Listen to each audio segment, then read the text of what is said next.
நண்பர்களான சரண் மற்றும் கவின் இருவரும் மகிழ்ச்சியான, அமைதியான வாழ்க்கையை விரும்பினர்.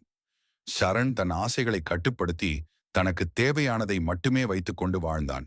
ஆனால் கவின் எப்போதும் அதிக ஆசைகளில் மூழ்கியிருப்பான். ஒரு நாள் இருவரும் பழங்களை சேகரிப்பதற்காக காட்டிக்குள் நுழைந்தனர். அவர்கள் நடந்து சென்று கொண்டிருந்த போது தரையில் கிடந்த ஒரு பளபளப்பான தங்க வலையை கவின் கண்டான். அது மதிப்புமிக்கது என்று நினைத்து அதை பிடிக்க விரைந்தான். அவன் அதை தொட்ட கணமே மறைந்திருந்த பொறி அவனை சுற்றி மூடிக்கொண்டது. என்னை காப்பாற்றுங்கள், என்னை காப்பாற்றுங்கள் என்று கத்தினான். சரண் அருகில் வந்தான். ஆனால் பதறவில்லை. அவன் அமைதியாக கயிறுகளை அறுத்து தன் நண்பனை விடுவித்தான். மூச்சு திணறலுடன் கவின், நான் அழகான மதிப்புமிக்க ஒன்றை மட்டுமே விரும்பினேன். அது எப்படி ஒரு பொறியாக மாறியது என்று கேட்டான். அதற்கு சரண், வெளியே பளபளக்கும் பல விஷயங்கள் உள்ளே பொறிகளாக மாறுகின்றன.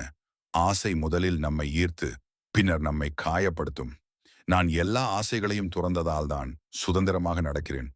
ஆனால் முடிவில்லாத ஆசைகளின் பின்னால் ஓடிக்கொண்டிருப்பவர்கள் தங்களால் பார்க்க முடியாத வலைகளில் சிக்கிக் கொள்கிறார்கள் என்றான். கவின் அந்த பாடத்தை ஆழமாக புரிந்து கொண்டான்.